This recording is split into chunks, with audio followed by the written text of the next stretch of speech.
Hey guys, welcome to True Crime Paranormal with this psychic sister. This is Katie Weaver and I'm coming to you for your Saturday pop-up. I'm going to talk to you guys about a case that I was made aware of when it happened, working with someone who was close to it, and it stuck with me for a long time. I happened to be in the town where it happened today and took a drive by the house where I believe the whole thing went down, but I'm going to be honest, the neighborhood didn't feel safe enough for me to want to get out of the car and do a live stream, so I'm just going to tell you all about it instead. This happened on about October 16th, 2012. We're talking about the murder of Brian Geddes. So Brian was a good guy. He had 2 adult kids, he had a car lot, he had a girlfriend, pretty normal dude. He lived in a trailer court in a trailer and was always about helping other people. He was just really good that way. He had a dog that he adored that went everywhere with him. And one day while walking his dog in a local park near his home, he came across a girl who told him that she had been recently beat up and put out by her ex-boyfriend, and that she was essentially homeless, had nowhere to go. And he felt bad about that. In fact, he felt like he should help her.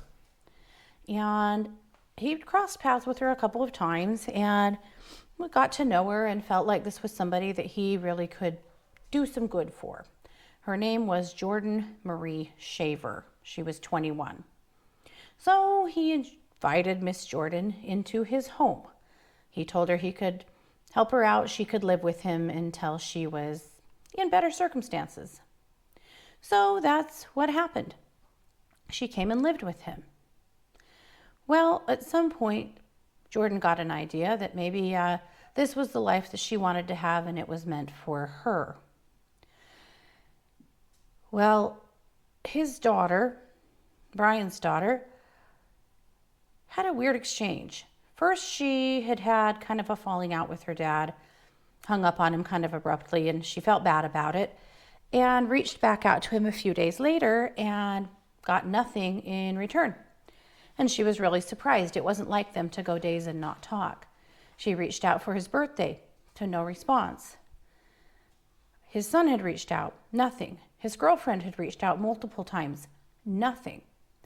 And it was just a weird thing. So finally, his daughter gets a text that says not to worry about him. He's gone on vacation to Jackpot. Jackpot is a little tiny gambling town right on the Idaho-Nevada border. And she thinks that's really weird because that's nowhere that her dad would go. And she starts thinking something is not right. So she puts her head together with others and the brother and decides we're going over there. So they go over to Dad's house, and who do they find there? Well, first, the outside of the house is in disarray. It's a trailer house with skirting around it, and some of the skirting is not where it should be, and things just don't seem right at the house. So they knock on the door, and not Dad who comes to the door. No, it's Jordan Shaver. Jordan lets them know that Brian Geddes told her that she could stay there and that he's on vacation. Well, they don't believe this. She acts really weird. They insist on coming in the house. His dog is there, which makes this even weirder because he didn't leave his dog for anything, but there's his dog. So they start questioning her about where's their dad, what the hell is she doing there? And she gets freaked out and she takes off.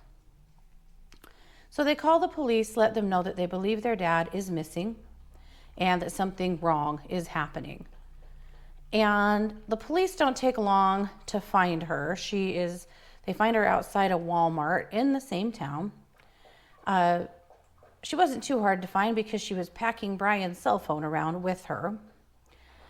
So they arrest her, actually on unrelated charges. It turns out she had a felony arrest warrant out for her for some other burglary-related crimes. So they take her into custody And then they start searching the house. And what do they discover? Well, they discover that Brian's nowhere to be found. And they're really struggling with this. Like, where in the world is Brian? So they do a full search of the house, and eventually under the house, because the skirting was disturbed and things seemed wrong there. And what do they find? They find in a very shallow grave, wrapped in his comforter from his bed, Brian Shaver, with a single gunshot wound to the head. So when they question Jordan about it, she says that he was fixing her handgun, and when he handed it back to her, she accidentally shot him. And then she panicked because she already had an arrest warrant out, and she wrapped him up and drug him under the house and hid the body. Right? Wrong. Because the autopsy showed that he was shot in the back of the head with the gun pressed against his skull. Investigators concluded that they believe she actually shot him while he was sleeping. So they charge her with first-degree murder. All the while that he's missing and his family doesn't know he's missing, she's using his cell phone to text people pretending to be him. She's spending his money. She's driving his cars, eating his food, throwing parties in his house, taking care of his dog, and just acting like things are completely normal. It is so bizarre. While his dead body, of course, is buried under the house. It is such an odd case. Eventually, she pled guilty to second-degree murder, and she was sentenced to serve 20 years to life before she would be eligible for parole. So it's possible that she could be eligible for parole in about 10 years. Though I certainly hope for his family's sake that that never happens. It sounds like this girl was on a really bad path. And by the way, the abusive boyfriend story, well, we don't know about that part for sure, but what we do know is that she had been evicted from an apartment just a few months before for non-payment. So it seems like she was just on a really bad path, and she found a nice guy who was willing to help her out, and that's what happened. And then, of course, she was willing to use his phone, his money, all of his resources, hoping to just live off of, well, him, I guess, for as long as she could get away with. So that's one of those stranger than fiction kinds of stories that is more like a Lifetime movie than real life, you know. But at any rate, our hearts always go out to the friends and family of Brian Geddes. And again, we certainly hope that Jordan Shaver spends a very long time in prison for what she's done. How about forever? Yeah. Alrighty, well, this is a pop-up, so we'll be back on Monday, Tuesday, and Wednesday with regular cases. We'll be back on Wednesday night for live updates. We'll be back on Thursday night for the Psychic Hour. Christy will be here on Sunday morning at